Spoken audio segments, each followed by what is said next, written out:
So I got the idea to look at a bit of an unknown musical. It's got Tourette syndrome, obsessive-compulsive disorder, apparently God in a backwards hat, and giant-ass lemons. Typical love story, right?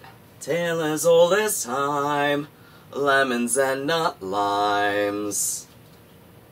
Holy fuck, I'm scared. Hey guys, what's up? It's Bailey. So, as you guys may or may not know, I've been doing my top surgery recovery at my folks' house, and been taking some time to go through some old things that I have here. And in doing so, I also managed to go through my old CDs, and I found one that really caught my interest. See, when I was younger, I remember my mom got this free sample of some new Broadway show in the mail. I remember the motto. It was very, very, unique. When life gives you lemons, make a musical. The show I'm referring to, of course, is, a kind of unknown flop in my life. Now, the reason I'm talking about it today is because among my CDs, I found this. You know what I think it was? I think I got it at, like, the thrift store or something, because I saw it, I remembered it. I remembered how weird it was that this just seemed to come into my life and then vanish. And I wondered whatever happened to it, so I splurged 99 cents. Now, what is this musical even about? Well, according to a review on NewYorkTheaterGuide.com, where they include a small synopsis, it's, and I quote, "A musician with Tourette syndrome and a journalist with obsessive-compulsive disorder meet cute," that's exactly what it says, "at a grocery store with some help from above, and begin an unlikely and slightly dysfunctional romance that proves that life's greatest affliction is the one they share, true love." I feel like I might have seen this before. You know, it might have been in a few of the early Disney films, might have been in the in some of the knockoff stuff, or it might just have been in some of those really bad fan fictions I wrote when I was 12. Anyway, the little story behind the production of it is it was directed by and also created by a man named Joe Brooks. And apparently he's famous for the song You Light Up My Life, and according to the site, various commercial jingles as well. Apparently this show opened in New York City on October 20th, 2005, and played through December 11th, 2005. So, yeah, it was real good, huh? Oh boy. Apparently, in mid-2009, Joe Brooks was actually arrested and charged with sexual assault or rape of 11 different women. 11 different women, mind you, over the course of 3 years.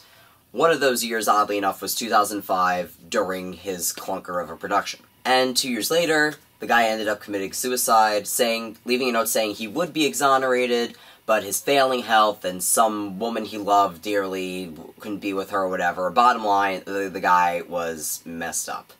I wonder if his musical matches that. So you might be wondering, why the fuck am I doing this? Well, you know what? I don't know, but hey, it might be funny.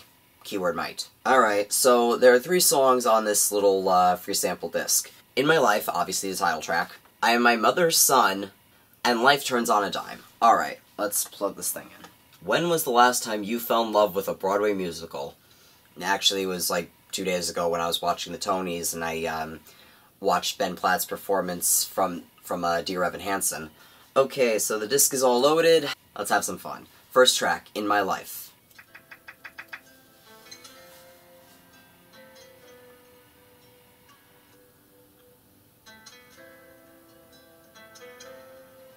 I feel like I'm listening to the opening of an early 2000s pop ballad. In my life, I have dreamed 1,000 dreams of you. It's a lot of dreams. In my life, somehow I believed, somehow I knew.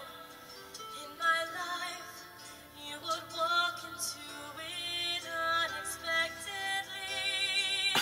In my life, I knew you. What the fuck?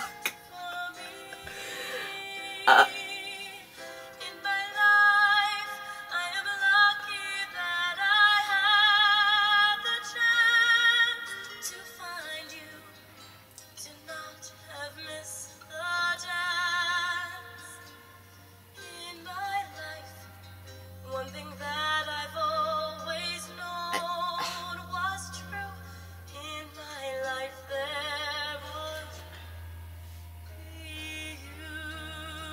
Okay, there's about 4 minutes of this total, but I think we get the idea.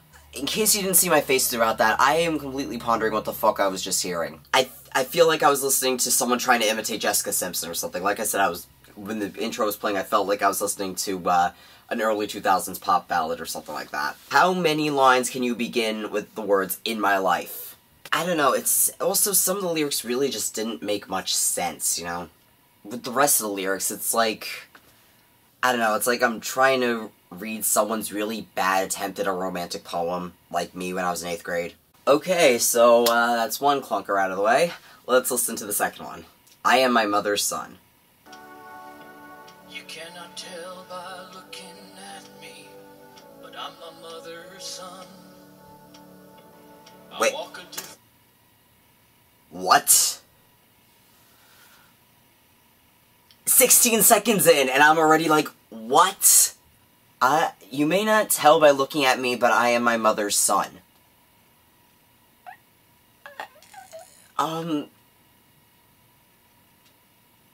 Okay, maybe I'm wrong to react. Maybe there's some clarity to this. Different paths sometimes, but I am my mother's son. She taught me everything I know, and what I have become is the product of her soul. I am my mother's son. Every kindness I extend, every smile I give someone is a reflection of the boy, is his mother's son. Okay, so I was wrong in that regard, that it was going to get better, because it didn't. First of all, the guy singing, is he trying to do Broadway or country or both? I am my mother's son. You would definitely say something like that when you're laughing at something you said, and be like, yeah, my mom would do that all the time, I am so my mother's son. It's just, you know, kind of a passing thing, but I don't think you would go on this whole heartfelt, I don't even know what to call it. Is it a rant? Did he get drunk one night and just start talking about his mom or something? You know what, maybe that's what happened. Maybe he was at a bar, and he was talking to someone, and he said something that his mom definitely would have said, and then he starts going on in this song like, yep, she taught me everything, I'm a product of her, I'm my mother's son. Okay, little tip out there for anyone trying to write a Broadway musical, or even a song. If you're going to refer to another character, don't just jump in like that. Okay, like, they just kind of jumped in, like, they didn't even talk about, like, the things that he and his mom used to do, or, you know, how he takes after her. They just start with, I'm my mother's son. That's the name of the song. There, I said it. Like, how do I even describe that? It's just, they jumped without a parachute. No philosophy could heal this shattered heart of mine. Then I think of her, and I wonder what went wrong. Can't put all those memories into one sad song. Then don't try! But they live inside me like a fire burning bright. I follow her wise teachings. What were they? Dawn and through the night. Okay, he's talking about all the wonderful things his mom taught him, and he doesn't really mention it. I mean, maybe in the context of the show it made sense, but in this, we have one more song. This is the longest one, but obviously I'm not gonna listen to the full thing in front of the camera, so... Alright, third final song. It's called Life Turns on a Dime.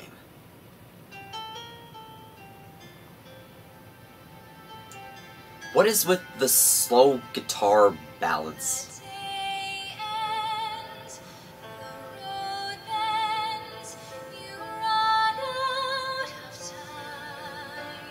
Oh, that's Happy Thought.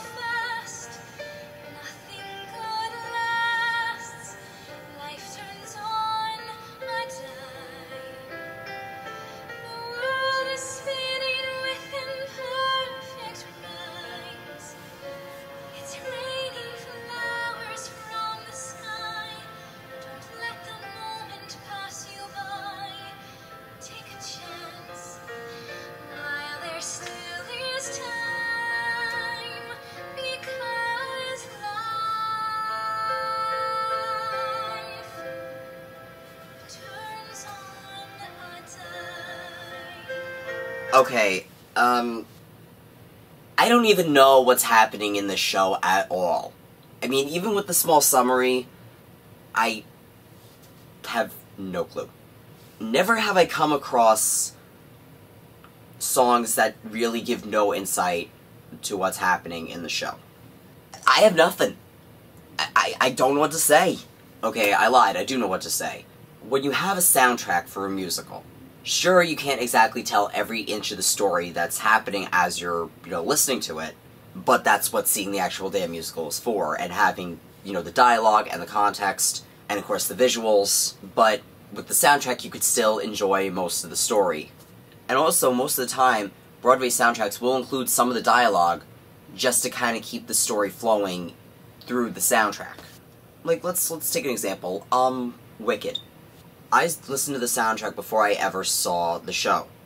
With the song, let's put an example, Dancing Through Life. That's a song where this new guy shows up, Fierro, and he's really popular, and he's saying, you know what? Fuck school, cause why should we stress ourselves out? Let's just, go through life happy and not really having a care in the world. Hey, the Ozdas Ballroom, that sounds like a good place to go. Let's go party. You get the basic gist of that, and you know this because you have some of the lyrics. Life is fraughtless when you're thoughtless. Why think too hard when it's so soothing? Dancing through life. Things like that. You actually know what's going on, even if you don't know this show. Now we could definitely see why In My Life was a complete and utter flop. It definitely tried to make itself seem better than it was. Like, on the back of this it says, listen to the best music you've heard in your life. Keep dreaming. One of the reviewers said it was like a giant Hallmark card. And that's kind of what it sounds like. It's a giant Hallmark card. Well, so, final summation of In My Life. I think it gives us a few good life lessons from Joe Brooks. Don't sexually assault and rape people. And if you're gonna make a musical, don't make it like this.